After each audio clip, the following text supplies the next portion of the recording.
Since the 2013 mass shooting at the Navy Yard in the District of Columbia, there have been scores of mass shootings across the country.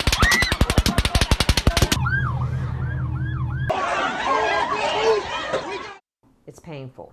For Dr. Wendy Edmonds, each incident is a painful reminder of the day her sister, 53-year-old Sylvia Frazier, was killed at the Navy Yard. I cry because I know the pain of the sudden shock of your loved one never coming home again. I understand that pain, and I also understand the pain of trying to get someone to hear you, to understand that we need to make some changes. For Dr. Edmonds and her brother James Frazier, getting beyond September 16, 2013 has meant getting involved. It took everything out of me to understand that my sister Sylvia and her 11 co-workers, they didn't stand a chance.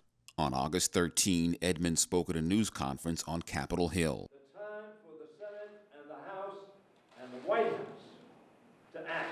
House Democrats, led by Marilyn Steny Hoyer, were calling on their colleagues in the Senate to pass House Resolution 8, which expands background checks. And so when we talk about who's going to get the guns, we need to make sure that the background check is thorough. We continue to say in America we're the greatest country in the world, and I think that is suspect at this time that we are, because we're allowing people to be killed in mass murders. They're happening in our schools, they're happening at events where people are having fun, they're happening in the workplace.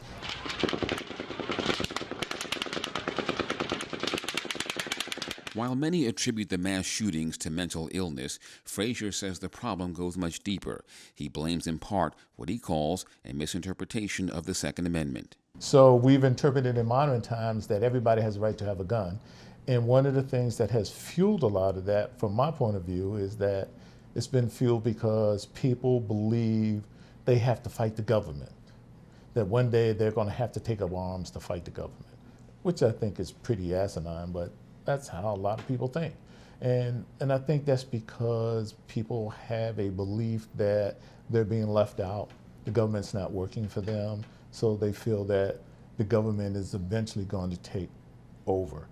The loss of my sister is an everyday pain. Not having Sylvia around has changed our life, because I still, 6 years later, sometimes think to pick up the phone and say, oh, Sylvia will know. 6 years later. And so they fight and say they will continue to do so. Byron Scott, CTV News.